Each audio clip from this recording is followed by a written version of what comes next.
Bien, buenas tardes a todos. Mi nombre es Analía Larrea, soy jueza del Tribunal de Impugnación de la provincia de San Juan y me toca hoy día coordinar este conversatorio de el juicio por jurados populares. Esta tarde vamos a tener el honor de escuchar al doctor Alejandro Casio, que es juez de cámara en Quilmes. Él con anterioridad ha estado en la defensa, en la fiscalía y hace un tiempo ya que es juez de cámara. Tengo también que agradecer la presencia del ministro de la Corte, el doctor Daniel Olivares Yapur, que también está conectado con nosotros. En la tarde de hoy vamos a tratar el tema la etapa preparatoria y la admisibilidad de la prueba en el juicio por jurados y en el sistema acusatorio. La reunión se va a llevar a cabo hasta las 16:30 por otras cuestiones que tiene en su tarde el doctor Casio. Así que nos vamos a mantener desde las 15 hasta las 16:30. En caso de que tengan alguna pregunta o alguna duda, lo hacen por el chat o levantan la mano y yo les doy la palabra, o le damos la palabra, o el doctor Casio le da la palabra. Le cedo la palabra, doctor Caso. Bueno, buenas tardes a todos. Primero que nada, mi agradecimiento en tener esta posibilidad de compartir este ratito con ustedes. Tengo que especialmente agradecerle a Adriana, la presidente de la Corte de San Juan en este caso, la presencia también de Daniel Olivares Yapur en esta jornada y bueno, de todos ustedes que están acá para empezar a pensar, repensar algunas cuestiones que tienen que ver con este nuevo sistema de enjuiciamiento que ustedes tienen ya en la ley, pero todavía no ha sido implementado. Un poco hablábamos recién en esta pequeña introducción que hicimos antes que ustedes estuvieran ya conectados y hubiesen ingresado, que ustedes corren con una ventaja, que es que los sistemas, yo estoy en la provincia de Buenos Aires, todas las provincias que ya tenemos jurados hace unos años, ya tenemos alguna experiencia y ya sabemos por lo menos lo que no hay que hacer o lo que hay que mejorar. Ustedes tienen esa ventaja. Hablábamos al principio que habrá algunas cuestiones que tendrán que repensar, no sé si las van a modificar o no, pero bueno, cómo está funcionando con todas las legislaciones más modernas que están actualizadas y tienen superadas algunas cuestiones que todavía en la provincia de Buenos Aires y en Neuquén todavía siguen dando vuelta. Pero bueno, esa será cuestión para el día de mañana. Yo, insisto, vuelvo a darles mis agradecimientos y si les parece, como tenemos poco tiempo, yo diría, si quieren lo hacemos hasta 4:15 y dejamos 15 a 20 minutos para preguntas si es que tienen y si no, bueno, seguimos hasta 4:30. No hay ningún problema. Bueno, puntualmente, yendo ya directamente a lo nuclear. Ustedes saben muy bien que todo sistema acusatorio de tinte adversarial reposa sobre la centralidad del juicio, el juicio con las características propias de todo juicio oral, donde la concentración, la inmediación, la continuidad, etcétera, todas las características propias son las que rigen este sistema. Eso implica que, teniendo en cuenta la centralidad del juicio, toda la actividad que se realice desde los comienzos de la investigación hasta llegar al juicio se realizan en miras de llegar al debate. Y a partir de allí, parecería que hay dos cuestiones esenciales. Primero que nada, tratamos de lograr un juicio que sea limpio. Limpio significa, a nuestro modo de ver o a mi modo de ver, que tiene que estar desprovisto de todas las impurezas, es decir, de información precaria, de información que no es relevante, no es necesaria, puede confundir. Ahora vamos a ver algunos parámetros. Y por un lado limpio y por otro lado ágil, es decir, libre de actos innecesarios que lo único que van a lograr es que el juicio se prolongue más de la cuenta, teniendo en cuenta que un juicio por jurados es, por supuesto, es una dinámica distinta donde están bien. No voy a hacer todo un raconto porque sé que a mí me toca y ya han escuchado otros expositores, no. No quiero reiterar algunas cuestiones que seguramente ustedes ya conocen o que ya han escuchado. Sí, pero bueno, acá están los dos roles bien definidos, ¿no? El juez que decide sobre el juez del derecho, el juez técnico, y los jurados populares que deciden sobre la culpabilidad o no de una persona en base a las instrucciones que le da un juez técnico supuestamente conocedor, pongamos a ponerlo así, conocedor, especialista en la materia, que sería en este caso las garantías constitucionales, el derecho procesal, penal, el derecho de fondo, etcétera, y todas las cuestiones, porque imagínense que después de todo el sistema de selección, 12 jurados populares más los suplentes se van a encontrar en un ambiente que no saben lo que tienen que hacer, qué es lo que tienen que hacer, cómo se deben comportar, etcétera, etcétera. Y ahí está la mano del juez, previa litigación con las partes, en, de alguna manera, explicarles qué es lo que están haciendo ahí, cuál es su tarea, etcétera, etcétera, etcétera. Bueno, a partir de allí dijimos, ¿no? El objetivo es llegar a un juicio ágil y limpio. Pero bueno, obviamente, para llegar a ese juicio ágil y limpio tenemos que contar con investigaciones sólidas.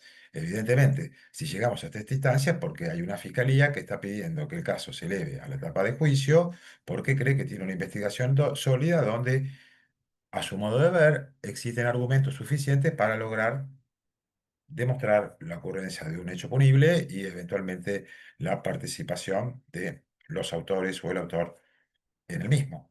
Y por otro lado, tenemos la defensa que evidentemente si llega a un juicio es porque tiene algo para controvertir. Si yo no tengo nada para controvertir, mejor trato de buscar alguna salida alternativa. Llámese juicio abreviado, en Estados Unidos un plea bargaining se llama así, ¿sí? O una suspensión de juicio a prueba en algún caso, pero quedémonos con los casos graves que son los que vamos a juzgar acá.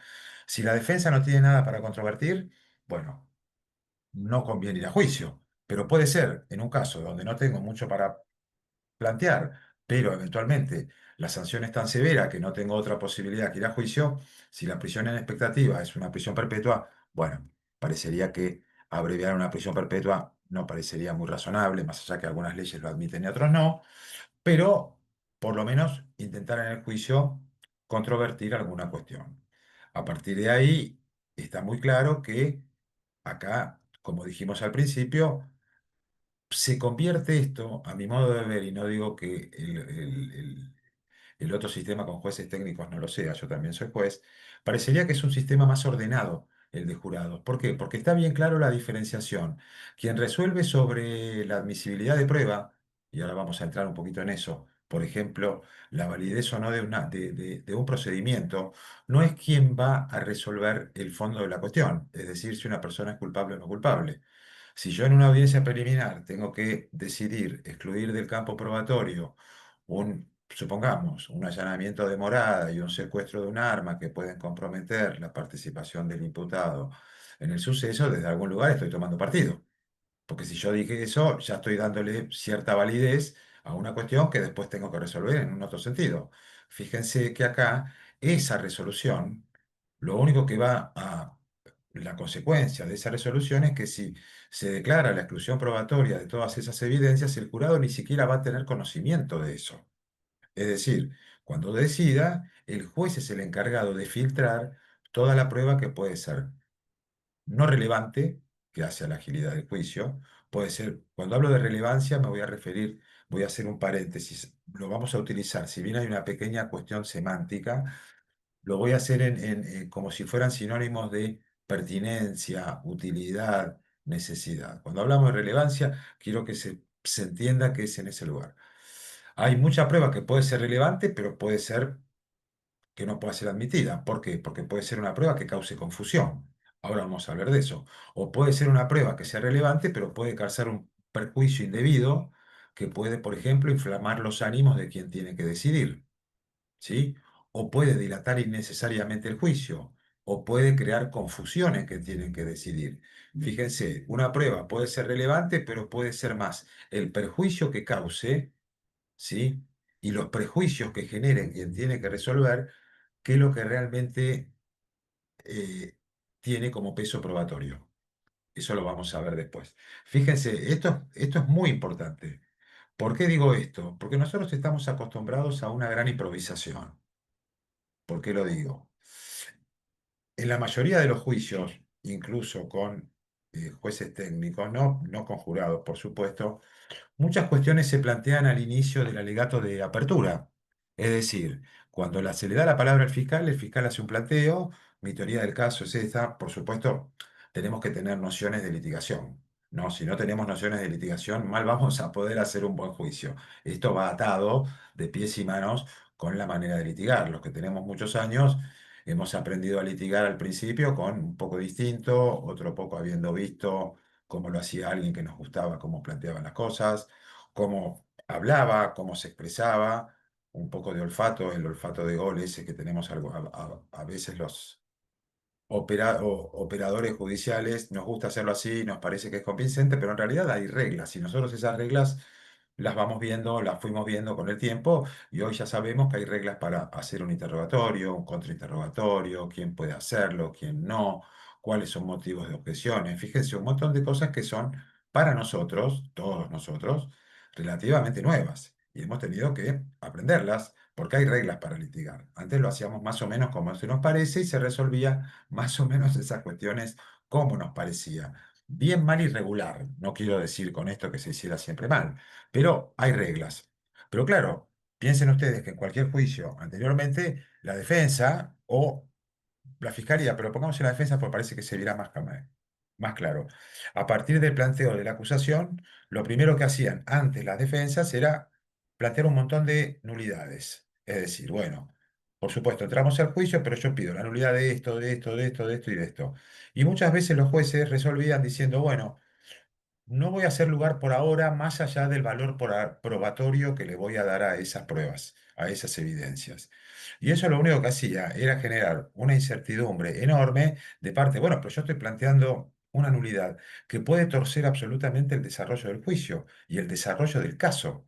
Si a un fiscal, por ejemplo, se le invalida un allanamiento y secuestro de un arma de fuego que es fundamental para imputarle al imputado la comisión, supongamos, de un homicidio, ¿sí? Con arma de fuego o con lo que fuese, o un robo o el delito que ustedes quieran, bueno, tal vez el fiscal se puede quedar sin caso. Por ejemplo, nosotros tenemos acá en provincia y ustedes también el tema de la desfederalización en el tema de drogas. Si se invalida todo un procedimiento donde se secuestraron gran cantidad de estupefacientes, puede ser que el caso varíe o hasta que el fiscal se quede sin caso. ¿Cómo voy a saber yo? ¿Cómo puedo seguir litigando si yo todavía no sé, en esa hipótesis que di de los planteos que se hacían anteriormente, si esa prueba es válida o no? Y eso de más allá del valor probatorio. Me parece que ahí había una confusión entre la admisibilidad de prueba y el valor probatorio. Acá estamos hablando, esa prueba que está siendo desde algún lugar cuestionada por cercenar garantías constitucionales, ¿puede ser observada por el jurado? ¿El jurado puede tener acceso a esa prueba? Esa prueba puede confundir. Yo como juez soy el encargado de, en el juicio por jurados, de ser el juez garante. Soy el juez garante de que el jurado reciba información de calidad. Y para eso, esta audiencia preliminar, desde mi punto de vista, lo tenemos escrito para algunos artículos, es fundamental en este tipo de sistemas. Y en el sistema de jueces técnicos también. Absolutamente. Porque si yo trabajo muy bien esta audiencia preliminar, todo lo que me queda después va a ser beneficio, ni más ni menos que eso. Pero claro, para eso tengo que tener un manejo y un conocimiento de ciertas reglas y de ciertas cuestiones que si no las conozco es lo mismo si los litigantes, yo les pregunto cuál es la teoría del caso y nadie sabe de qué estamos hablando. A partir de ahí, en los códigos que nosotros tenemos en la Argentina, esta audiencia preliminar está prevista como una audiencia rígida, ¿no? Como son todas las audiencias. Es más, hasta que si se quiere hablamos con algún error semántico, porque a veces hablamos, tengo audiencia oral. Yo escucho muchas veces que dicen, no todos, tengo una audiencia oral, como si la audiencia pudiese ser de otra manera. No puede ser de otra manera. Una audiencia siempre es oral. Podrá ser presencial o virtual, pero la audiencia siempre es oral. Audiencia tiene que ver con oralidad, pero hasta hablamos mal. Pero fíjense, ¿no? Esto que no es menor, me parece que es fundamental. Y si ustedes quieren, trayendo a colación, esto de que un juicio ágil y limpio, pensemos qué clase de juicio ágil y limpio puede ser o puede llegar a ser el juicio de cuadernos, ahora en el sistema federal, donde ni siquiera se sabe cuántos años va a tardar el juicio, ¿sí? Ni siquiera van a estar un mes leyendo nada más que la imputación porque de acá haciendo 3 horas por una vez por semana, fíjense, esto es imposible de pensar con un jurado, imposible. Es más, de hecho, en esta causa de cuadernos, vale la aclaración porque yo realmente lo creo, faltó una cuestión de gestión. ¿Cómo vamos a gestionar un juicio donde hay 80 y pico de imputados, funcionarios, empresarios, 400 testigos, 3 jueces técnicos, algún suplente por si alguno de ellos no llega al final o sucede algo con el espacio que ella necesita. Ha sido mal gestionado. No podemos empezar un juicio sin siquiera saber cuánto va a demorar esto, cuántos años va a ser este juicio. Digamos que de agilidad, y si los planteos que ya se hicieron y fueron contestados se vuelven a hacer, como suele pasar en todos nuestros sistemas, es una cosa eterna que conspira absolutamente contra la agilidad y la limpieza de la que estamos hablando. A ver, esta audiencia, fundamentalmente la audiencia preliminar, tiene dos objetivos, más allá de que esta audiencia es la última oportunidad o de las últimas para poder lograr una solución alternativa al debate. ¿M? Piensen ustedes que si, por ejemplo, se excluye un arma o la utilización de un arma en un robo con arma de fuego, puede ser que el fiscal siga teniendo un buen caso. Tal vez no robo con arma de fuego, porque no hubo disparo, pero sí un robo simple o un robo agravado por el número de personas, lo que ustedes quieran. Fíjense, lo que se resuelve en esta audiencia puede ser determinante, sobre todo en un sistema donde en el jurado ni la fiscalía ni los querellantes, particulares damnificados, o llamémoslo como ustedes quieran, tienen posibilidad de recurrir el veredicto de no culpabilidad. Más allá de que en la Argentina hay algunas legislaciones que tienen previsto que, salvo que el fiscal o la querella pueden recurrir, salvo que se demuestre fehacientemente que alguno de los jurados fue de alguna manera sobornado, víctima de cohecho o víctima de cualquier otro delito que pueda haber influido en su decisión. Cosa que en Estados Unidos es impensado. Impensado. El juicio terminó. Después ese jurado, eventualmente, y los autores de si hubo algún delito serán eventualmente investigados y eventualmente condenados, digo, pero el juicio se terminó, empieza y terminó. A nosotros nos cuesta muchísimo esto de el Ministerio Público Fiscal o las querellas no tienen posibilidad de recurrir a un veredicto de no culpabilidad. Bueno, el sistema funciona así. En Estados Unidos es only one shot, un solo disparo, y la fiscalía tiene una sola oportunidad que es en el juicio. El recurso está previsto, mismo en los tratados internacionales y interpretaciones también que se han hecho y muchos fallos en consecuencia, el recurso es a favor de la defensa y ahí es la que necesita el doble conforme, con todo el inconveniente que genera el recurso fiscal. No nos vamos a poder hablar porque eso ya es un tema en sí mismo y ya de por sí bastante complejo, ¿sí? Pero eso genera confusión. Pero volviendo a la audiencia preliminar, ¿no? Lo primero que tenemos que saber es que las partes tienen que estar preparadas. Al juicio se va a probar y no a investigar. Me canso de escuchar, o me cansaba cuando estaba en el tribunal, de escuchar, bueno, en este juicio, por favor, contéstenos, señor testigo, porque a este juicio vinimos a investigar tal cosa. No, error. Ya se investigó, la investigación ya terminó. Ya está. Al juicio vamos a probar. E insisto, si la acusación llega a esta instancia, porque evidentemente tiene algún caso, tiene un buen caso, por lo menos para intentar demostrar lo que cree que sucedió. Y la defensa tiene algo para controvertir. Por eso, me parece que uno de los primeros puntos que tenemos que saber que la relevancia de la etapa intermedia tiene que ver con poder fijar cuáles son las controversias. Porque a partir de que yo pueda fijar cuáles son las controversias, a partir de allí es la prueba que voy a necesitar. ¿Sí? El juez tiene que tratar desde algún lugar en esta audiencia preliminar, insisto, de manera proactiva, ordenatoria, por lo menos hasta que el sistema afiance, tratar de determinar cuál es el eje de la controversia. Si la fiscalía acusa a alguien por haber matado a otra persona y la teoría de la defensa es que esa persona en el momento del hecho no estaba en el lugar del suceso, bueno, perfecto, listo. Bueno, a partir de ahí podemos colegir que hay un montón de cuestiones que no van a ser controvertidas. Por ejemplo, que hay una persona muerta que murió de determinada manera, sí, que lo que sea. Y lo que va a estar en juego es si la persona estaba o no estaba ahí. Lo mismo si hay un planteo de legítima defensa. Si yo estoy diciendo que mi defendido se defendió legítimamente y dio muerte a una persona, tengo que dar por sentado que mi asistido disparó, que lo mató con un arma. En esa distancia puede haber alguna otra controversia, pero me tengo que hacer cargo que lo que pasa es que nosotros estamos acostumbrados, me parece a que en realidad yo digo que hubo legítima defensa, pero en realidad fue un delito culposo, porque en realidad mi asistido no quiso matar, pero terminó matando. Si bien se estaba defendiendo, no quiso matar. Hay una mezcla rara de un homicidio imprudente con una legítima defensa. Y esto es lo mismo que la fiscalía y estos casos a tener en cuenta. El caso García Belsunce. Carrascosa como imputado. La fiscalía fue el autor del homicidio. Y si no fue el autor del homicidio, fue el autor del encubrimiento de un homicidio que cometieron otras personas. Bueno, ahí hay una incongruencia. Hay algunas, digamos, esta acusación alternativa no se puede dar. Si yo estoy diciendo eso, le estoy diciendo a alguien, lo mismo en la defensa, no, no, Carrascosa no fue el autor del hecho, o ni siquiera hubo homicidio porque murió de muerte natural, como suele pasar. Pero si fue así, Carrascosa no fue el autor. Estoy inventando, estoy modificando un poco el caso real. Carrascosa no fue el autor.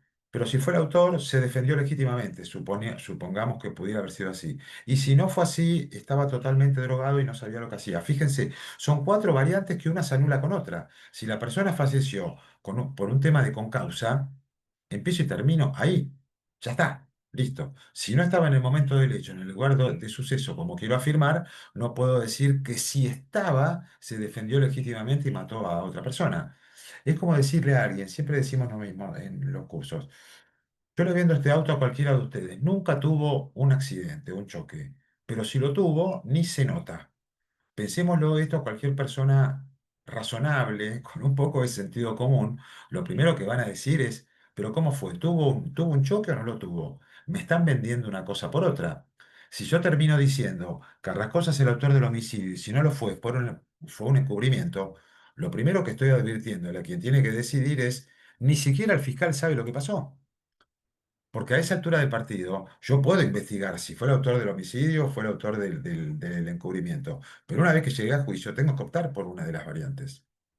No puedo quedarme con las dos, porque una anula a la otra. Piensen ustedes, un defensor que les dice, no, la verdad que mi asistido no estaba en el lugar del hecho, pero si hubiese estado, tuvo legítimas razones para matarlo en legítima defensa. O estaba totalmente drogado que no sabía lo que hacía y por eso lo mató. Lo primero que diría cualquier persona con un poco de sentido común es, bueno, acá me están queriendo vender algo que no fue, ¿no? Entonces, eso me parece que es muy importante y me parece acá relevante la mano del juez para hacer que esta audiencia que parece rígida, en realidad se pueden hacer tantas audiencias hasta tanto se resuelvan todas las cuestiones que pueden ser planteadas. En Estados Unidos no existe una audiencia fija, sino que se llama pre-trial motions, es decir, mociones que hacen los litigantes frente al juez que va a resolver la admisibilidad de prueba con cuestiones probatorias, a veces de manera unilateral y la mayoría de las veces con la contraparte del otro lado. ¿Por qué? Porque acá el control, y lo que me parece que hace que este sistema sea más ordenado, el control es un control horizontal, no es un control vertical como estamos acostumbrados nosotros. El juez resuelve, controla la cámara. No, si me están diciendo que el ingreso a la morada fue ilegal, la defensa lo está planteando, yo como juez que no conozco el caso, no estoy contaminado, y lo único que tengo que resolver es esa incidencia. Lo primero que le voy a preguntar a la fiscalía, ¿eso fue así? Si lo tuviésemos que actuar, y eso lo vamos a hacer en la escuela de jueces que es esta semana, que por supuesto están todos invitados, aunque no sé si alguno sea, yo se lo transmití a Adriana cuando hablábamos y les mandé el flyer, donde hay un montón de cuestiones que se ven claramente, ¿sí? Al no tener esas pequeñas peticiones que se pueden hacer tantas veces como sean necesarias antes de llegar a juicio, hacen que esta audiencia que tenemos rígida en todas nuestras legislaciones, tengamos que interpretarla de manera flexible.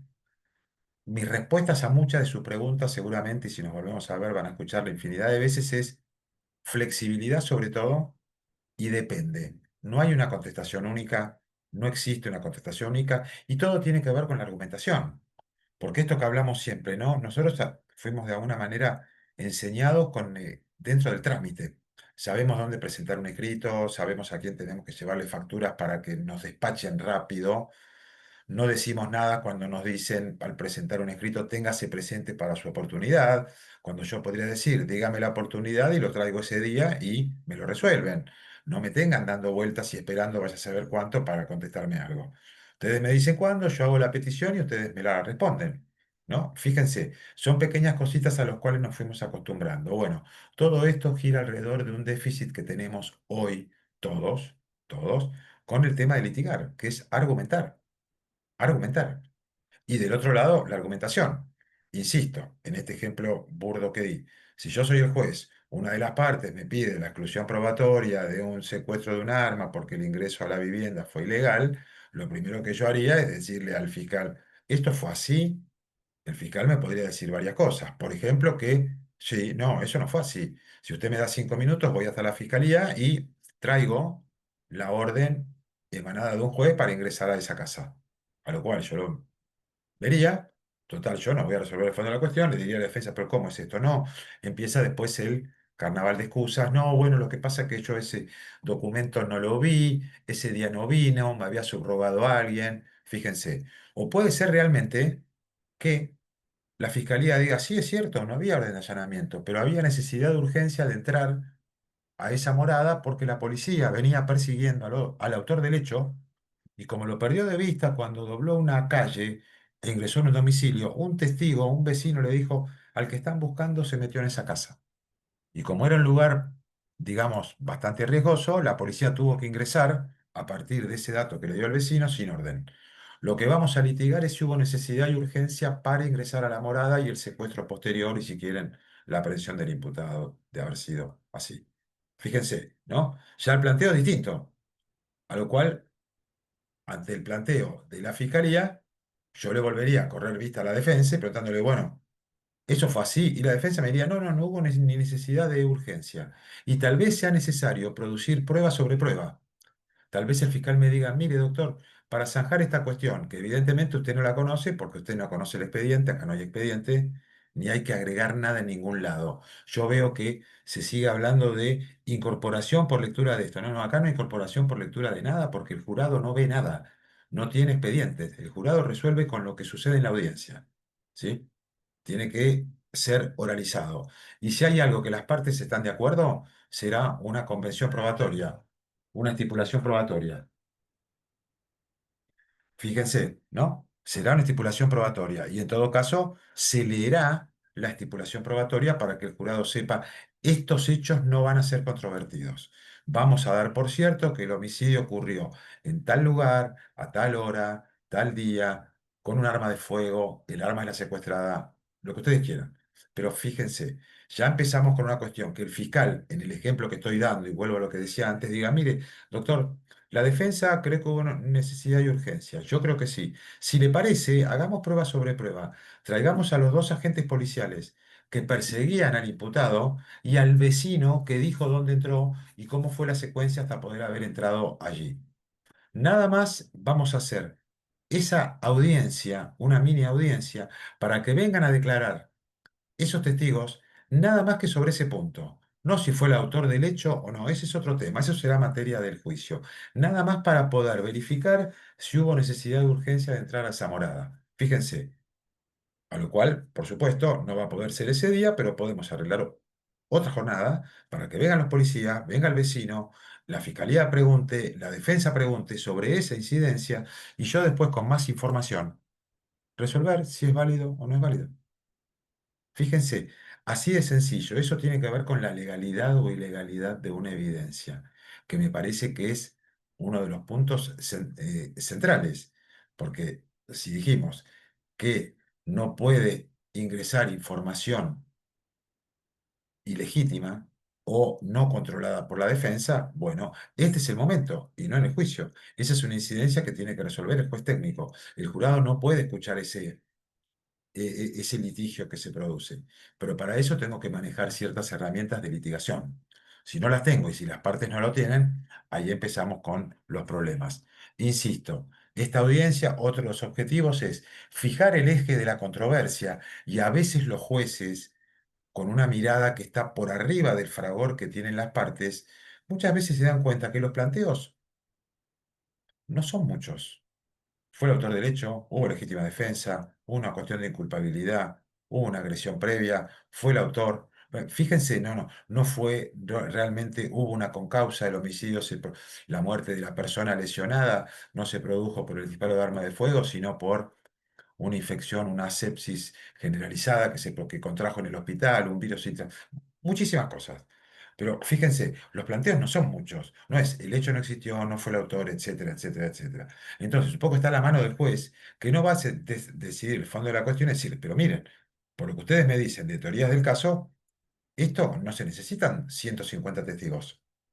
En un homicidio en ocasión de robo, ¿sí? No se necesitan 50 testigos. Habrá algunos que sí y otros que no. Después vemos. Por eso, flexibilidad para resolver depende de cada situación y me parece que la mano del juez tiene que ir llevando para ordenar, no para decir cuáles son los acuerdos probatorios, pero llegar a un absurdo donde no, yo no voy a dar acuerdo para hacer una estipulación probatoria que la persona murió por un disparo de arma de fuego. A lo cual mi pregunta sería, bueno, ¿y cómo murió entonces? No, no, pero yo no voy a prestar acuerdo. Pero bueno, pero si usted no va a prestar acuerdo, dígame qué es lo que va a controvertir. Llevar a un absurdo hasta lograr esto que tiene que ver la agilidad, la limpieza, y a partir de allí empezar a resolver cuestiones que tienen que ver con el litigio propiamente dicho y la controversia. Por supuesto que para llegar allí, una vez que se hace la depuración, hay que ver cómo queda el caso, porque quizás la defensa, con todas las contestaciones que tuvo, el caso le cambió a favor o en contra, y la fiscalía otro tanto. A partir de allí puede haber una solución de acuerdo si se nulificó tal evidencia, puede ser que el fiscal siga teniendo un buen caso, tal vez ya no, como decíamos antes, un robo agravado por el empleo de arma de fuego, pero quizás un robo simple sí, o un robo agravado por el número de personas, el lugar donde se cometió, y a partir de allí hasta puede haber posibilidades de soluciones alternativas sin llegar al juicio. ¿Sí? Insisto, muchas veces hay que hacer, en la práctica indica, muchas audiencias de este tipo para poder depurar la prueba. Muchas veces las partes ingresan a esta audiencia con una visión muy rígida de esto. Y una vez que se va flexibilizando, me parece que los resultados, podríamos hablar de muchos casos que tenían 300 testigos y terminaron con 30, casos muy difíciles que fueron resueltos de una manera muy ágil por el jurado, y que digo yo que es más ordenado. ¿Por qué es más ordenado? Porque ese control horizontal está durante todo el tiempo. Pensemos, en la audiencia preliminar se trata de la admisibilidad de prueba. ¿Quién controla si una prueba es legítima o no? Si la prueba genera confusión, es la contraparte y después resuelve el juez. Fíjense, primera cuestión. Y también cómo se va construyendo el recurso. Lo dejo así, porque acá había muchísima cosa para hablar. Trato de ser lo más sintético porque ya está, ya, no, transcurrió bastante tiempo. Por ejemplo, ¿sí? A un planteo de la defensa de la ocasión, pero sobre todo de la defensa, no me hacen lugar a tal planteo. Bueno, yo ya dejo formulado el protesto. Y ese protesto puede ser mi argumento si después el jurado resuelve que mi asistido es culpable. ¿Cómo sería la argumentación? Yo tengo que argumentar que la decisión de culpable o inocente, no estoy cuestionando eso. Yo estoy diciendo que el juez resolvió mal esa admisión de prueba porque no tendría que haber permitido ingresar ese allanamiento y secuestro porque eso era inválido, o el testigo que vino a declarar generaba un perjuicio indebido que no debía haber sido admitido. Ese es mi perjuicio que pudo haber influido en la decisión y eso hace que ese sea mi agravio. Fíjense, el control es horizontal. En el tema de la selección de jurados, que seguramente ustedes ya lo han visto, el control es horizontal. Yo planteo una recusación con causa, la contraparte puede decir no, yo creo que acá no hay una causa, el juez decide. ¿Quién decide? El juez. Protesto. Yo, defensor, digo protesto. El juez resolvió mal. Ese jurado nunca podría haber ingresado o debió haber sido excluido y no me hizo lugar. Fíjense, segundo motivo de agravio, decisión del juez. La primera, la admisibilidad de prueba. La segunda, el tema de si quedó un jurado dentro del panel. Tercera cuestión, objeciones que se producen en el juicio. Señor juez, objeción, esa pregunta es indicativa, esa pregunta es sugestiva. No, voy a admitir la pregunta, dejo formulado el protesto. Eso sugirió la respuesta y eso puede haber contaminado al jurado. Fíjense, tercer decisión del juez cuestionada que puede hacer que el juicio se invalide en una revisión posterior. Cuarto, el tema de las instrucciones al jurado. Yo pedí que supongamos, la legítima defensa fuese explicada de esta forma. El juez me dijo, no, lo voy a explicar de esta manera. Perdón, dejo formulado el protesto. El juez le está explicando mal el derecho. Ese es mi agravio. El jurado, a partir de la interpretación del juez, pudo haber caído en error. A partir de allí, mi agravio es ese. Fíjense, todas decisiones del juez que hacen a que puedan ser cuestionadas si el veredicto es de culpabilidad. Por supuesto que siempre está dando vueltas el tema de la valoración probatoria de parte del jurado, ¿no? Ese estándar, ese más allá de toda duda probatorio, que por supuesto puede ser planteado desde ya, pero es muy, muy difícil de probar, muy difícil. Yo que te tengo que demostrar como defensor que 12 personas bien instruidas jamás podrían haber llegado a un veredicto de culpabilidad con la prueba que se rindió ante sus ojos. ¿Sí? Tengo que demostrar a partir de la grabación, porque desde la audiencia preliminar en adelante, todo lo que se haga en el juicio tiene que quedar grabado o registrado de alguna manera, que pueda ser controlable. ¿Sí? Yo digo que con este testigo que declaró, Lorena, que declaró en el minuto del 20 al 40, en el minuto 26 dijo, yo nunca pude ver al autor del hecho. Fíjense, quiero que vean eso. La fiscalía, por su parte, dirá, muy bien, puede ser que sea así, pero en el minuto 38 la misma Lorena, dije un nombre cualquiera, no importa, ¿sí? Lorena dijo que no vio al autor del hecho, no le vio la cara, pero sí lo vio verse, vio irse a alguien en un auto gris y ese auto gris era de fulano de tal, que a quien sí conoce. Fíjense, ese litigio se produce con respecto a la prueba. Es la única decisión y es muy difícil. Hay una regla de deferencia muy grande. Hay un muy buen voto de José Valerio de Mendoza, un juez de corte de Mendoza, realmente es José, yo lo quiero mucho. Muy lindo fallo con esa se llama regla de deferencia. Si el jurado lo decidió, algo debe haber visto. ¿Sí? Lo tengo que analizar, sí, pero tengo que darle la derecha al jurado que si lo vio, algo es. Esto no quiero decir que se pueda haber equivocado el jurado, ¿eh? Por supuesto que pudo haberlo hecho. Pero sigamos con los agravios.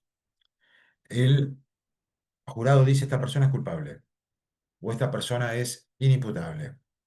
Si es culpable, si es no culpable, por supuesto, ya está, se desliga el jurado y la persona se va a su casa si no está detenido a partir en otro caso.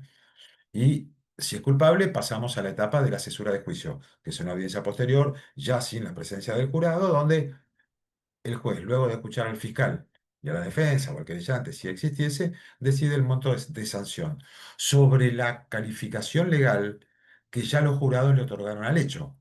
Porque el juez, cuando les explicó las instrucciones, le dijeron, si ustedes consideran al imputado responsable de esto, esto y esto es un homicidio agravado por el empleo de arma de fuego, ustedes tienen que decir culpable. Si es legítima defensa, otro tanto, a partir de allí lo que se hace es el monto de la sanción. ¿Quién decide la sanción? El juez. ¿La defensa puede recurrir el monto de la sanción? Sí, claro que puede. A partir de allí, fíjense, otro motivo de agravio, decisión del juez. Si es inimputable, muchos creen inimputable, se va a la casa. No, si es inimputable, vamos a la audiencia de cesura para determinar si esta persona es peligrosa para sí o para terceros y amerita la imposición de una medida de seguridad. Otro tema. ¿Sí? Pero también eso puede ser cuestionado. ¿Quién lo decide? El juez. En síntesis, la mayoría de las cuestiones previo litigio de las partes las decide el juez. Y las mayores, hay otras cuestiones de recurso, pero siempre tienen que ver con decisiones del juez. Un juez que hace preguntas en el juicio, un jurado que dijo algo que no tenía que decir, sacó información de otro lado. Hay un montón de cuestiones que se pueden dar. No me quiero quedar en el recurso, ese es otro tema para charlar más adelante. Pero fíjense, ¿no? Todo esto que estamos hablando hace que la audiencia preliminar sea fundamental para todo lo que viene después. Estas audiencias en el sistema por jurados en la provincia de Buenos Aires son obligatorias. ¿Qué pasaba cuando no eran obligatorias? Y nadie las hacía. Se remitían al ofrecimiento de prueba de una parte y de otra. Y después empezamos con un montón de problemas, por ejemplo, los testigos comunes. ¿Puede haber testigos comunes? La defensa, la fiscalía quiere que venga Lorena a declarar. La defensa dice, yo también creo que venga Lorena. La primera pregunta que debería hacer un juez, bueno, pónganse de acuerdo. ¿Lorena es de cargo o de descargo? Porque si es de cargo, las preguntas tienen que ser hechas de una manera y no podrían, en principio, porque todo depende, en principio, no podría hacer la fiscalía preguntas subjetivas si es su propio testigo. En cambio, si la defensa está contrainterrogando, puede hacer preguntas subjetivas para control, ¿sí? Para controlar, para confrontar, que es el derecho de defensa, digamos, por excelencia, casi, ¿no? Sobre todo en el juicio. Si la defensa me dice que también es un testigo propio, ¿quién interroga y quién contrainterroga? Bueno, a partir de ahí tenemos otros problemas. Puede haber bloques de información. En un bloque de información, voy muy rápido, voy con mucha cosa, porque trato de ir acelerado porque tenemos poco tiempo, pero es mucho para hablar acá. Me dicen, por favor, ¿eh? Y si tienen preguntas, me interrumpen y si puedo contestar con todo gusto.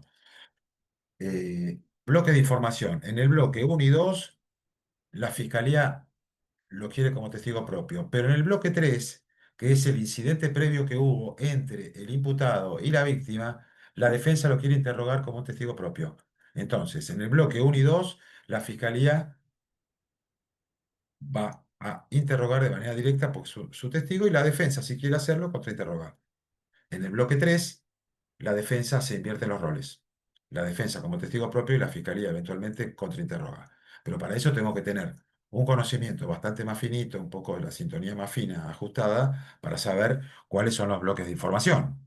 Porque en realidad lo que muchas veces sucede y lo que se ve en la práctica es que la defensa no quiere perder la posibilidad de contrainterrogar al testigo si la fiscalía no lo trae. Pero claro, eso no significa que el testigo sea propio. En realidad, el cuadro de situación que tenemos que tomar en cuenta en estos casos son, a ver, si la fiscalía no trae a este testigo, ¿la defensa lo traería? Generalmente las defensas dirían, ni de casualidad. ¿Por qué? Porque no me interesa, porque es un testigo de cargo. Vio cuando disparaba sobre la víctima y pintó la pared de rojo. No se me ocurriría traerlo. Entonces no es un testigo propio. Y la posibilidad de contrainterrogar siempre está presente desde que el testigo se sienta en el juicio. Yo no tengo que ofrecer al testigo para tener habilitada la posibilidad de contrainterrogar. Lo hago si me conviene. Si no me conviene, mejor que se vaya rápido, porque el mal que está causando a mi caso es muy grande. ¿Me siguen con esto? Esto no es menor, es un dato sumamente importante. La dinámica, obviamente, la dinámica es la que estábamos hablando recién, ¿no? Una parte propone una prueba y la contraparte a esa prueba, sí, creo que ese testigo es relevante, es importante. Yo como juez tengo que saber, bueno, acá hay 10 testigos, dígame, ¿estos 10 testigos para qué son? Digo, si tuviéramos que simular una audiencia. Bueno, la mayoría de ellos son, 7 testigos son testigos presenciales del hecho. Perfecto, la defensa que ya conoce, porque obviamente esta es la etapa de lo que se llama discovery, es decir, el descubrimiento. La fiscalía tiene la obligación en esta audiencia, es el último momento, descubrir toda la prueba que tiene. De ahí el deber de objetividad que a veces hasta es mal entendido. ¿Por qué digo esto? La fiscalía no está obligada a traer la prueba de descargo. La fiscalía está obligada a mostrarle la prueba de descargo que consiguió a la defensa y decirle, mira, yo tengo este testigo yo no le creo, yo no lo voy a traer al juicio porque mi teoría del caso pasa por acá. Pero en la investigación conseguí este testigo que tal vez te puede servir o no. Tal vez la teoría de la defensa va por otro lado y ese testigo no le interesa. Lo que no puede hacer la fiscalía es ocultar información. Eso es lo que no de ahí el deber de objetividad. Insisto, la fiscalía no está obligado a sentar en el juicio a los testigos de descargo. Sí está obligado a hacérselo saber a la defensa. Y el ocultamiento de prueba es una falta gravísima por parte del Ministerio Público Fiscal o de quien investigue. ¿Sí? Cosa que no tiene la defensa. La defensa no está para mostrarle la prueba de cargo que consiga, porque la defensa está para defender. La fiscalía está para demostrar con la mediación de manera más fidedigna o hasta donde pueda que los hechos ocurrieron de esta manera. Y esto creo que es un delito y debe ser sancionado. ¿Sí? La defensa está para defender, nota al pie. Todo esto teniendo en cuenta que acá rigen los principios de buena fe, nota al pie también, nota al pie del pie. Parecería que en realidad esta buena fe que todos nos llenamos la boca, parecería que no es así. ¿Por qué? Porque muchos se quejan que la fiscalía lo único que quiere es embaucar al juez, a un jurado, para poder condenar a un pobre inocente, nada más que porque fue el primero que encontraron. Y la defensa quiere hacer trampa también, porque lo único que quiere es que este asesino serial vuelva a la calle para cumplir con su trabajo. Y el juez o los jurados son pobre gente que se está ver cómo hacen para ser engañados, cosa que no es así. Por supuesto que hay un principio de buena fe. La defensa no puede hacer matar a los testigos de cargo, la fiscalía otro tanto, la fiscalía no puede esconder la prueba. Ese deber de revelación de la prueba es mucho más fuerte en la fiscalía que en la defensa. El principio de objetividad no rige para la defensa y la defensa si consigue un testigo de descargo no tiene por qué mostrarlo. Yo puedo hacer una prueba como defensa y no tengo la obligación de mostrárselo al fiscal. El fiscal si hace una prueba, una pericia psicológica psiquiátrica, tiene la obligación de mostrármela a mí si yo soy el defensor. Fíjense, hay un montón de cuestiones que son muy importantes, pero salvedad, si la defensa tiene una, valga la redundancia, defensa activa, tiene que mostrar algo. Si dice en realidad, acá uno, este caso es un estado de emoción violenta, bueno, tiene por lo menos que dar un lineamiento, algo para que la fiscalía sepa qué tiene que controvertir. Porque yo no me puedo sorprender en el juicio, bueno, ahora yo vengo con una experticia que tiene que ver con que la persona en el momento del hecho no pudo comprender o lo que sea. Yo tengo, si hay una defensa activa por parte de la defensa, algo va a tener que mostrar, indefectiblemente, algo. No digo todo. No se olviden que la defensa, con la mera posibilidad de generar la duda, con eso le alcanza. Y la fiscalía tiene, obviamente, la carga de la prueba en desvirtuar, más allá de toda duda razonable, también una hipótesis que bien no está del todo probada, se trasluce de la declaración del imputado. Yo tengo la obligación de investigar lo que estoy haciendo y tratar de desvirtuar eventualmente. De allí que en esos casos la defensa tiene la obligación de mostrar algo de sus evidencias para el juicio. Porque también es necesario, si yo tengo que resolver para qué quiere la defensa 10 testigos, no le voy a decir, bueno, pues entonces no puedo proveer la prueba. No lo sé. ¿Tiene que mostrarse a la fiscalía? No, son 10 testigos de descargo. Bueno, perfecto, por ahí con eso me alcanza. ¿Sí? Fíjense, el deber de mostrar es muy distinto. La fiscalía sí tiene que hacerle saber a la defensa qué declararon esos testigos. La defensa no tiene la obligación de hacérselo saber al fiscal. Si lo quiere hacer, lo puede hacer. Lo puede hacer antes para que, mirá que vos pensás que tenés un buen caso, le dice el defensor al fiscal. Sin embargo, ten en cuenta estos tres testigos que yo conseguí. Si querés escucharlos, mirá que te pueden cambiar el caso. Puede ser que no tengas tan buen caso como vos pensás. Es muy difícil que un caso, una sola de las partes tenga toda la prueba fuerte y no tenga prueba débil. Siempre un testimonio tiene una parte fuerte y una parte débil. Son muy pocos los testigos que todo lo que dicen es muy de cargo o de descargo. Generalmente siempre hay algo por donde poder controvertir algo. O no, tal vez no. Si yo no tengo nada para controvertir, yo no voy a contrainterrogar a nadie, que se vaya cuanto antes. Si cada cosa que ya digo, al no poder ir a la pesca y no sé lo que me va a contestar, lo único que me van a generar son problemas. Tenemos una tendencia a que en estas pequeñas cuestiones que se pueden suscitar en la audiencia preliminar queremos hacer un mini juicio. ¿Qué significa esto? Queremos hacer todo el juicio en esa mini audiencia donde vamos a litigar únicamente si había necesidad de urgencia para... No, no, el juicio es otra cosa. Acá, esa audiencia que yo les dije cuando se habla de prueba ilegítima o la ilegalidad de la evidencia o prueba que no pudo ser controlada por la defensa, simplemente lo que se va a litigar es muy breve si esa prueba ingresa o no. Caso que yo vi, para que se den una idea. En Estados Unidos, estando en Estados Unidos con otros colegas, fuimos a hacer un curso y vimos cómo, por ejemplo, en una audiencia estaban el juez, el fiscal. En Estados Unidos no hay querellante, cosa que a los americanos les llama mucho la atención. ¿Quién es la persona que está sentado al lado del fiscal? ¿Será un investigador? ¿Será un asistente del fiscal? No, muchas veces es un querellante. Ellos no lo pueden entender eso. No. Parecería que el sistema funciona, porque claro, me tengo que defender yo contra tres o cuatro del otro lado, pero bueno, no importa, son sistemas. Cuando importamos un sistema, tenemos que darle el tinte nuestro, indefectiblemente. Ya lo pusimos cuando dijimos 6 hombres y 6 mujeres. En Estados Unidos eso es impensable, eso es discriminatorio. Para nosotros discriminatorio sería lo contrario. Fíjense, ¿no? Como una realidad se ve de una manera y en otro lado se ve de otra manera. ¿Sí? Una cosa es que yo saque algún testigo, algún jurado por discriminación, eso no se puede. Pero acá en Argentina parecería que si no son 6 hombres y 6 mujeres, el juicio no se puede hacer. A conversar también. Todo es a conversar acá, pero lo tenemos en la ley. Dejémoslo. Son discusiones para dar en algún otro momento. ¿La instrucción de género hay que darla o no?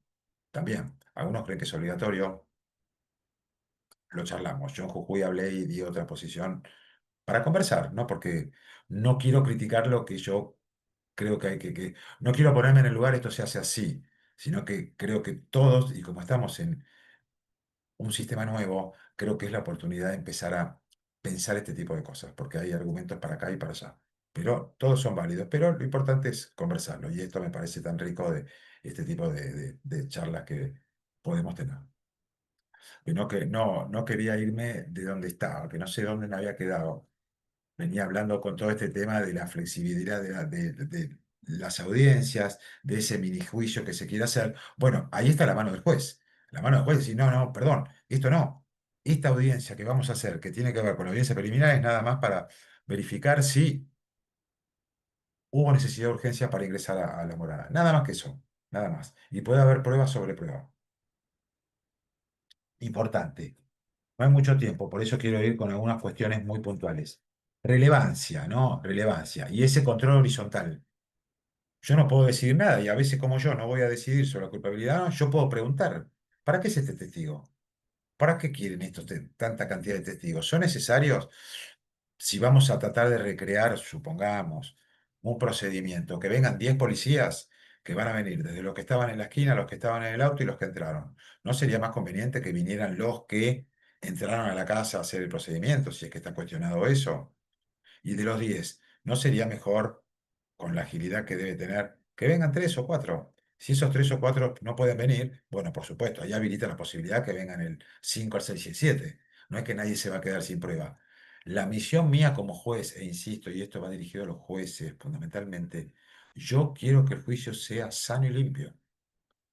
La mayoría de las cuestiones por las que se anula un juicio tienen que ver con decisiones del juez. Yo tengo que tratar de generar la menor cantidad de agravios posibles y que la prueba que ingrese al debate sea prueba de calidad. Vuelvo al principio. El jurado decide únicamente con lo que ve ante sus ojos.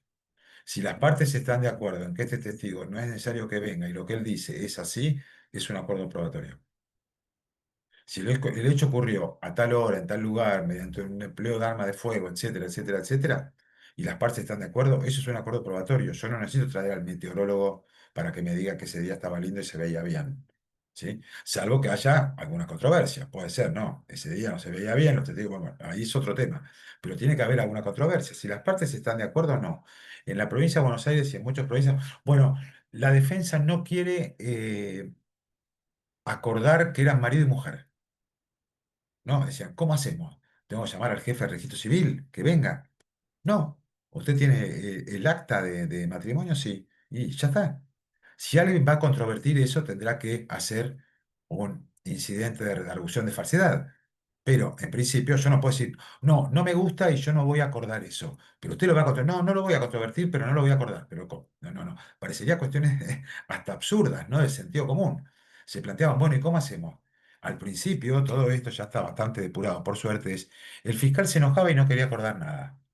O la defensa, no, no voy a acordar nada. Entonces se empacaban, parecían chicos, ¿no? Que tenían que ir, tomarse un café y darse cuenta que en realidad la controversia era así de chiquitita.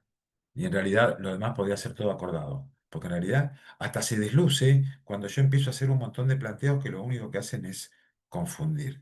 Se desluce la exposición de las partes y eso tienen que tenerlo en cuenta.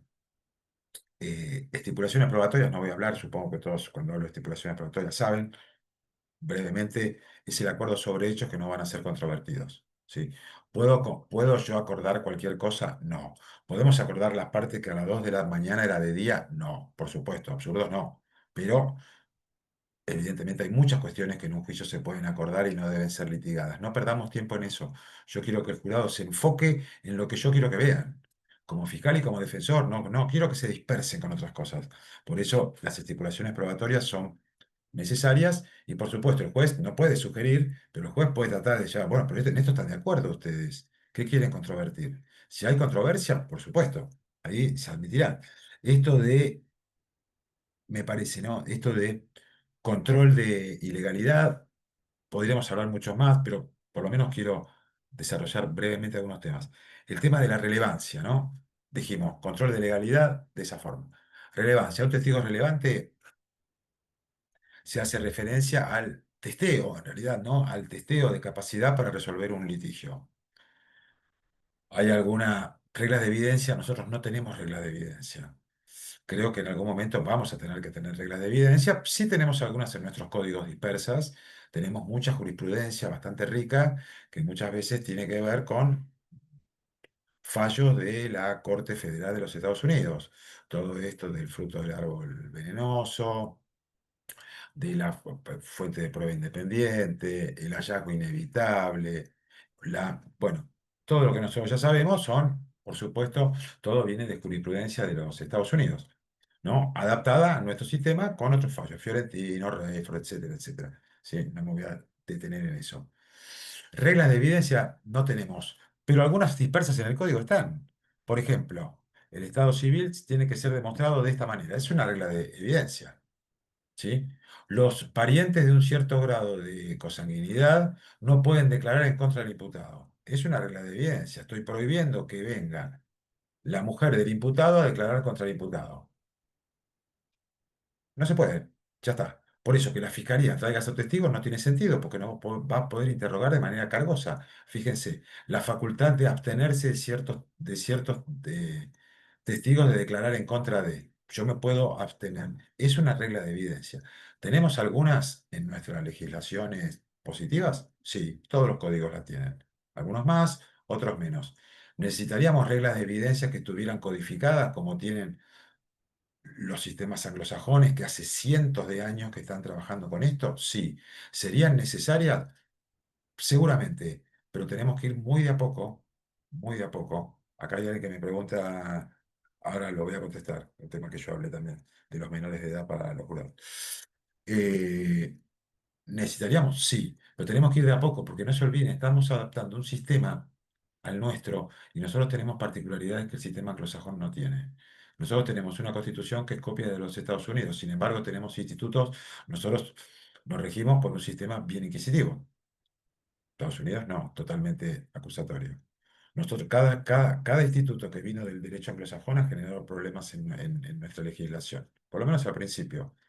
El juicio abreviado, confesión sí, confesión no, puedo recurrir esto, problemas, más allá que los vamos zanjando de a poco. La suspensión del juicio a prueba, probation. Para los Estados Unidos la probation es la libertad condicional. No tiene nada que ver con lo que decimos nosotros. Para ellos la probation es otra cosa. Lo nuestro es más parecido al subsidi francés. No importa, no voy a entrar en detalle, pero son institutos que nos han generado algunos inconvenientes. El juicio por jurados no podía ser distinto. Entonces tiene un montón de reglas que son distintas. ¿Reglas de evidencia? Creo que sí. Definitivamente, creo que sí, pero de a poco y adaptadas a nuestra idiosincrasia. No podemos traspolar sin más, porque en Estados Unidos es muy distinto el sistema, muy distinto. Nosotros con las notas básicas tenemos que hacer nuestro juicio por jurados respetando los lineamientos básicos. Después iremos viendo algunas cuestiones. Si quieren lo contesto ahora, si no sigo un poquito. Iba a relatar la experiencia en Estados Unidos, que tiene que ver con esto, que eso sí es interesante. El caso que vimos nosotros se trataba de una estafa china, y esto fue en California. En California hay muchos asiáticos, la comunidad china es muy grande. Y esta estafa la cometían los asiáticos que estaban instalados en California y en San Francisco, puntualmente, con los asiáticos que venían desde China a fincarse en California. Era una especie de estafa. Para lo que nosotros sería el cuento del tío, sería para nosotros, ¿no? Engañaban a los que venían y les sacaban plata. Venían con algún dinero para instalarse en Estados Unidos y estos propios asiáticos los convencían de que había que hacer tales negocios. Era una maniobra bastante particular, un ardid, que un engaño, en realidad, que había que tener un conocimiento específico porque era un ardid bastante complejo. Lo que vimos nosotros fue cómo el fiscal y la defensa interrogaban y contrainterrogaban a un agente investigador que la fiscalía había propuesto para que se sentase en el juicio para poder explicar cuál era esa maniobra, que era muy compleja y no mucha gente sabía cómo era. Es decir, estábamos hablando acá sobre que era uno de los puntos que yo quería tocar, aunque sea brevemente, la confiabilidad de esa persona para sentarse en el juicio. ¿Esta persona es confiable? Si el juez dice sí, la persona se sienta, más allá de la credibilidad que después le den los jurados. Los jurados pueden decir, esta persona es confiable, pero la verdad yo no creo que haya sido así, lo que ustedes quieran. Pero una cosa es confiabilidad y otra cosa es credibilidad. La credibilidad del juicio, la confiabilidad para esta audiencia preliminar. Vimos que las partes, la fiscalía y la defensa interrogaban y contrainterrogaban. En este caso era un investigador muy joven que evidentemente tenía mucha experiencia en este tipo de casos y era un especialista. Después de haberlo contrainterrogado e interrogado, el juez decidió que esa persona sí estaba autorizada para sentarse en el juicio a declarar. A partir de allí lo que sucediera en el juicio es otro tema. Fíjense, ¿no? La confiabilidad. Cómo ellos trabajan esas situaciones, cosa que nosotros no hacemos. Un especialista, yo puedo decir que no es confiable porque no tiene los conocimientos especiales necesarios. ¿no? Podría ser tranquilamente. A veces pensamos que por ser un perito oficial, nada más con eso ya tiene acreditado, tiene cartas suficientes para... Y sin embargo, tal vez no tiene ninguna experiencia, o no conoce las últimas técnicas. Pueden ser un montón de cosas. Todo eso es muy novedoso para nosotros. ¿Cómo cuestionamos a los expertos? Fíjense, generalmente lo que suele suceder en la práctica es que viene la fiscalía con el perito oficial y la defensa viene con Facundo Manes si es un tema de, más allá de simpatías no por Facundo Manes, yo soy Facundo Manes, no, no, más allá de eso, de la invitación que le hacen, que es fundamental. Eh, hablar de neurociencia. Va a decir, no, no, pero Facundo Manes no puede venir a juicio, y porque lo diga Facundo Manes, le está pagando la defensa. Bueno, pero Facundo Manes no puede faltar a la verdad. Facundo Manes va a hablar sobre sus conocimientos.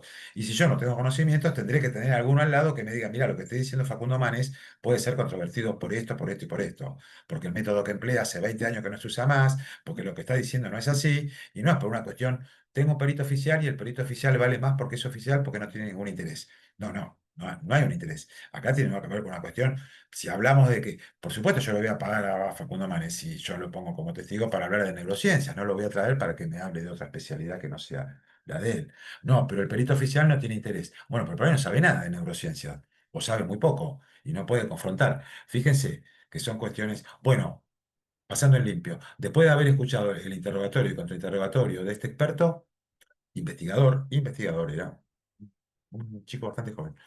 El juez decidió que sí, que tenía que ir al juicio. Y se terminó ahí, ya está. Después se abrió el juicio yo no lo vi, pero ya pudo declarar. Fíjense, ¿no? Relevancia de la prueba tiene que ver con el caso, la capacidad de resolver el litigio.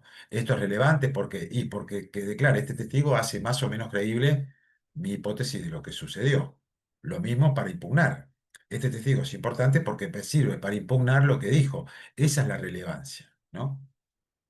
Podemos entrar en detalle, pero creo para que se entienda. Relevancia. No toda prueba relevante es admitida. En líneas generales, la prueba relevante se admite, pero hay excepciones. Si la prueba no es confiable, no. Ejemplo de ello, una prueba confiable es que alguien tenga cierto grado de fiabilidad de confianza en que una persona bien instruida, sentido común, puede darlo por cierto.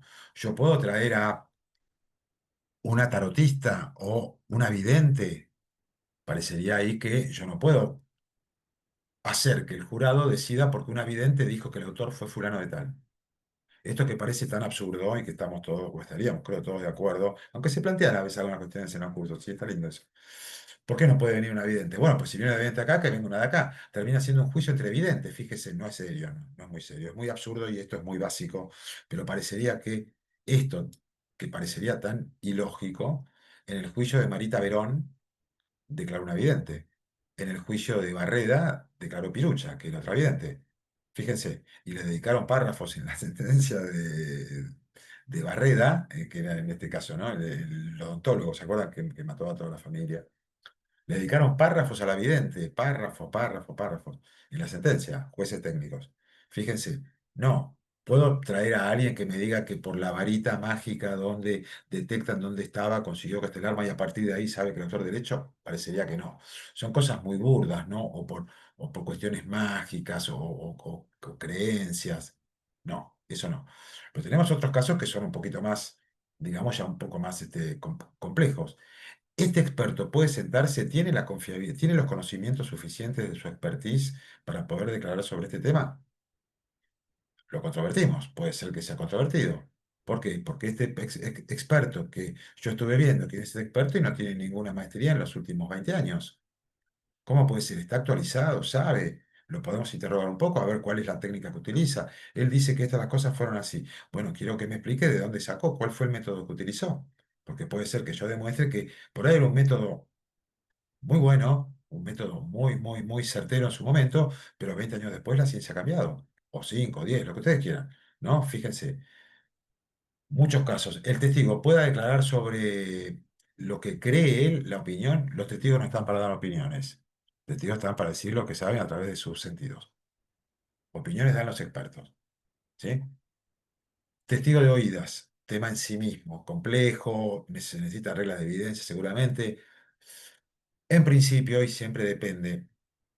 El testigo de oídas desde nuestro punto de vista, digo nuestro porque con Cristian Pena, que es otro profesor, conmigo, con algunos más, lo tenemos dicho.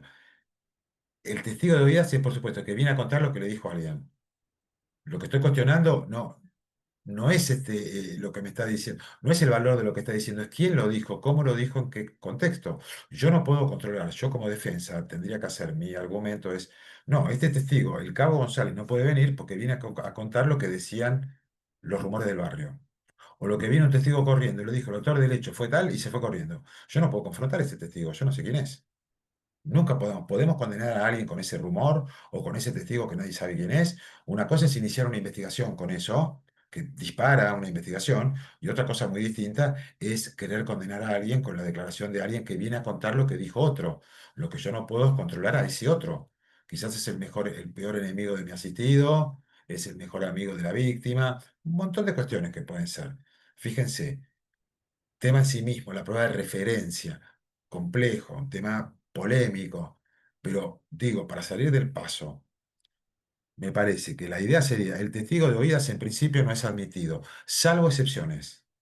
Doy una, hay un montón de excepciones, no quiero quedarme en eso, pues sería para hacer un curso larguísimo sobre eso nada más. Pero digo, es lo mismo el que venga el cabo González a contar lo que le dijo una señora gorda. No sé por qué me imaginé una señora gorda. No tengo nada con los gordos, pero imaginé una, porque siempre son, parece que son señoras gordas que van a contar las cosas. No sé, digo, no me tomen, no soy discriminador, pero me hago ese cuadro de situación. Perdón, por ahí una señora delgada, pongamos para que no crean que no soy lo que no soy. Pero bueno, en síntesis, una señora fue y le dijo, el autor del homicidio es tal. ¿Puede venir el Gabo González a contar lo que dijo eso? No, me parece no. Pero supongamos la situación sea distinta. Una señora o pongamos, yo me acerco a la víctima que acaba de recibir un disparo, me acerco, la víctima todavía vive y me dice algo en el oído. Y yo me levanto inmediatamente y digo, me acaba de decir que el autor del homicidio fue Julián. ¿Sí? ¿Soy un testigo de oídas? Sí, pero si hay alguien que escuchó que yo me acerqué y que me levanté y lo primero que dijo, por supuesto la víctima se murió y no puede declarar, ¿no? Me acaba de decir, yo digo, me acaba de decir quien se murió que la puñalada se la dio Julián. ¿Sigo siendo testigo de oídas? Sí, pero me parece que eso lo podemos litigar, porque puede haber excepciones. En ese caso, es para charlarlo. No digo ni sí ni no, pero fíjense, situaciones se pueden dar, ¿sí? Por supuesto, tenemos que partir de la base, si el testigo no está, yo no puedo incorporar por lectura ese testimonio. Fundamental. Si el testigo se murió y no hay un juicio, no puedo ser confrontado, no puedo ser controlado. Y el momento de controlar a los testigos es en el juicio. Lo siento en el juicio y frente a un juez la defensa o la contraparte tiene posibilidades de contrainterrogar. Después, si lo hace o no, no importa, pero la posibilidad útil la tuvo. Por eso, Benítez, el fallo Benítez de Nación, que tiene que ver con el fallo Crawford, que es un fallo de Estados Unidos, en la misma época, si ustedes ven muchos fallos de Argentina, tienen que ver con cuestiones que se resolvieron en Estados Unidos y vinculación con eso. Es que la defensa haya tenido la oportunidad útil. La oportunidad útil, ¿cuándo es? A mi modo de ver, es en el juicio. Que la fiscalía le diga, tengo este testigo, ¿querés venir a escucharlo? No, no quiero ir. Ahí no hay igualdad de armas. El fiscal está interrogando y no hay un juez. El juez no, el juez es el que garantiza eso. ¿Es un anticipo extraordinario de prueba? Ahí sí. El testigo declaró frente a un juez y con la posibilidad de que el juez dirija el debate y dé la posibilidad de confrontar a la contraparte. Fíjense, testigo de oídas, un tema en sí mismo. La confiabilidad, un tema a nosotros, arbitrariamente con Cristian, pena, insisto, porque el artículo no tiene que ver con eso, hicimos una regla mnemotécnica que tiene que ver con RCP. R relevancia, C confiabilidad, P perjuicio indebido, que sería la otra situación. Perjuicio indebido. Una prueba, siempre las pruebas causan un perjuicio a la contraparte. Si viene la víctima a declarar, le va a causar un perjuicio a la defensa. Pero es un perjuicio debido. Es un perjuicio que la contraparte tiene que soportar. Pero hay un perjuicio indebido que tiene que ver cuando genera un prejuicio en quien tiene que decidir, que es más el prejuicio que genera que lo que prueba. Ejemplo de esto, si yo quiero mostrar 80 fotos, caso Farré, Farré, ¿se acuerdan? Farré que mató a, no me acuerdo el nombre de la chica, nosotros coacheamos al juez, pues nosotros muchas veces coacheamos a algunos operadores para ayudar a que el sistema funcione. A nosotros no nos interesa el resultado del juicio, queremos que se haga bien. y queremos tratar de instalar buenas prácticas. Entonces a veces nos llaman porque tenemos más información, no porque sepamos más, pero tenemos más información y nos llaman. Y como venimos dando estos cursos hace muchos años, cuando se hablaban de los platos voladores, es como que todavía nos siguen llamando y en su momento más todavía. Cosa que también hago saber que si necesitan algo, lo había hecho con Jimmy Cuatro Pani cuando capacitamos para los fiscales, por supuesto, para los jueces y los defensores, que sepan que por lo menos dudas que se pueden generar el día que tengan el jurado, las pueden preguntar y nosotros le podemos dar una opinión, después ustedes decidirán, pero por lo menos para estar informados. ¿No? Esto que estábamos hablando recién en cuanto a ¿dónde estaba? ¿Por qué me fui con Cuatro Pani y compañía? ¿Dónde estaba? Sobre el caso Farré El iba. perjuicio indebido. Ahí está, perjuicio indebido. Perjuicio indebido. La fiscalía, supongamos, quiere mostrar 80 fotografías que son las fotografías de la autopsia. Eso genera un perjuicio evidente, ¿sí? Ver fotos de una mujer prácticamente decapitada, la cabeza colgando y 80 lesiones con un cuchillo, con varios cuchillos, es una cosa impresionante. Entonces la pregunta sería, bueno, ¿para qué quiere usted eso? Yo, defensor, diría, lo actuó, fue parecido, no fue igual. Conozco el caso, pero no lo voy a hacer igual. Pero yo diría como defensor, perdón, doctor, le diría al juez, ¿para qué quiere 80 fotografías de la autopsia si yo estoy de acuerdo que lo mató de 80 puñaladas? Yo no voy a controvertir eso. Yo estoy de acuerdo, la mató de 80 puñaladas. ¿Para qué quiere? Para impresionar al jurado, para crear, inflamar el ánimo del jurado, ¿no? Desde algún lugar parecería eso. A lo cual yo como fiscal, ahora me pongo al otro lado y digo, no, perdón, no, yo no quiero inflamar el ánimo del jurado. Yo lo que quiero demostrar que en esas 80 lesiones había lesiones sebíticas. Lesiones sebíticas son las que se causan para generar dolor. Fíjense, a lo cual la defensa diría, yo defensor diría ahora, bueno, ahora la cosa cambia. ¿Las 80 fueron lesiones sebíticas? ¿Es necesario mostrar las 80? Yo, juez, señor fiscal, ¿usted qué opina? Fíjense esta ida y vuelta, yo dirijo nada más, yo no decidí nada.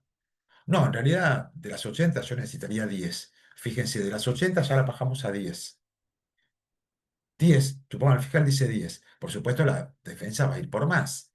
Y va a decir, "Bueno, pero 10, tantas son necesarias, podrían ser 5. Las 5 más demostrativas. Tal vez el fiscal dice, bueno, 5. Y el defensor le doy una vuelta más, que sean en blanco y negro, porque si son en color pueden impresionar más. Fíjense, llego hasta donde la litigación, y yo como juez por ahí digo, bueno, voy a autorizar 5 y en blanco y negro.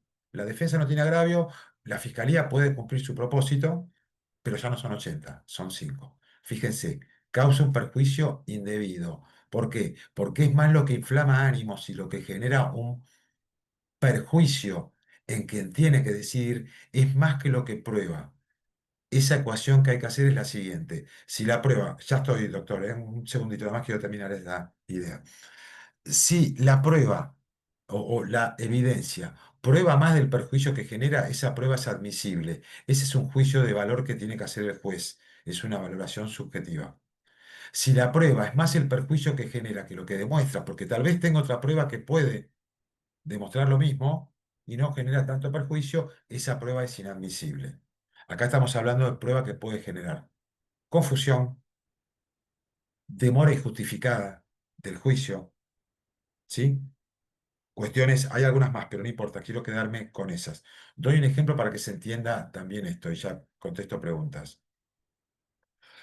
Hace muchos años, en el 2016, yo soy fanático de Led Zeppelin, fanático de Led Zeppelin. ¿Quién me peleo a cualquiera por Led Zeppelin y los Beatles? Pero no importa, ese soy yo.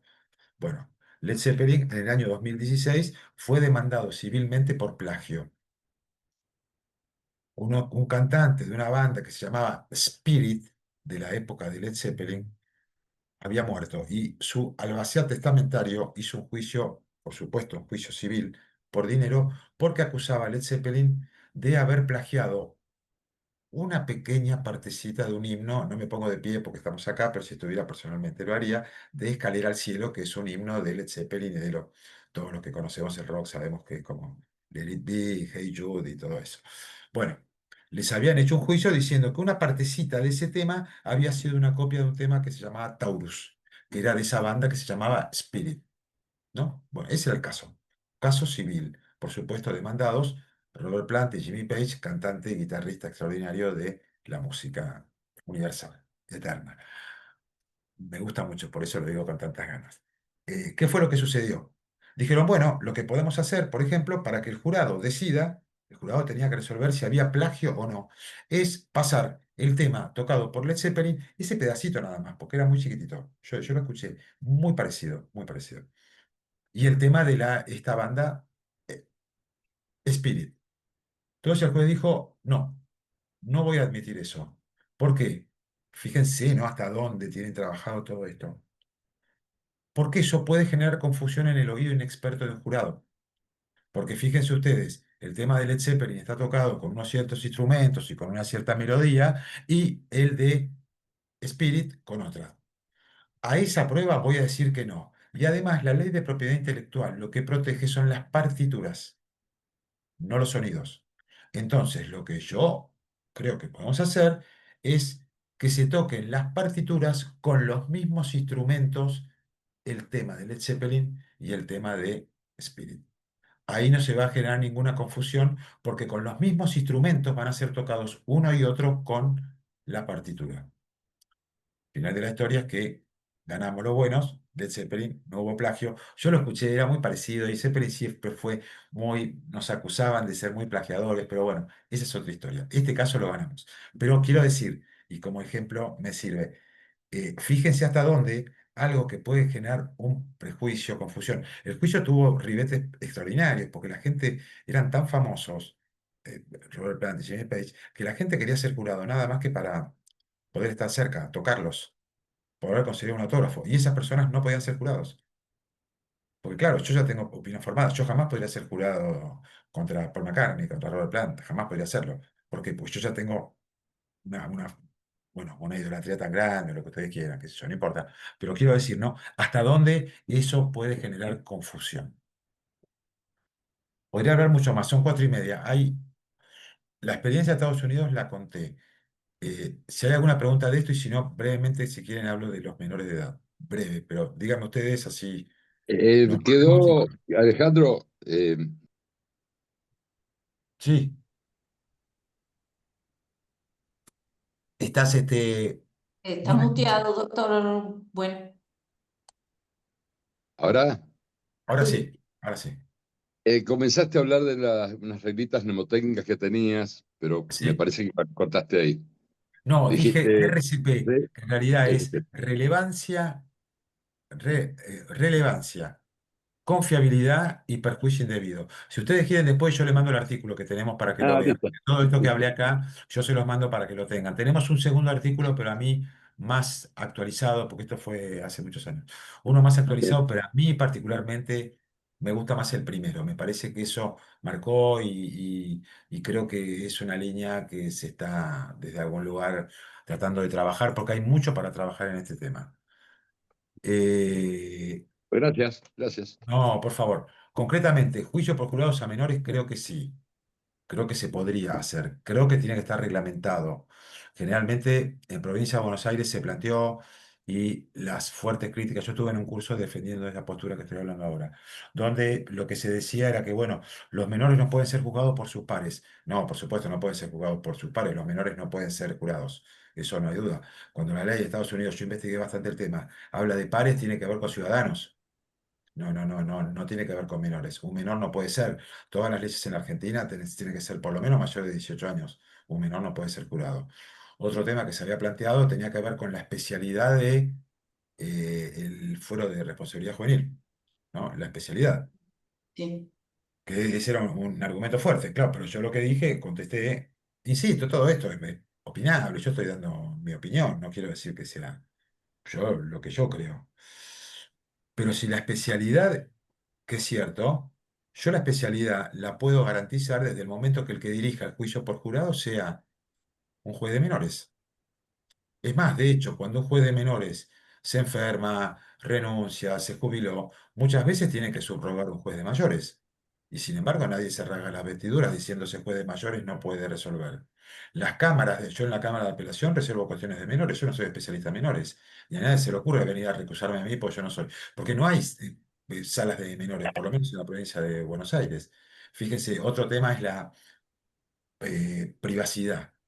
Pero yo puedo limitar, claro que puedo limitar, ¿cómo no? Y es más, el menor mismo asesorado puede decir, yo quiero que esto sea público.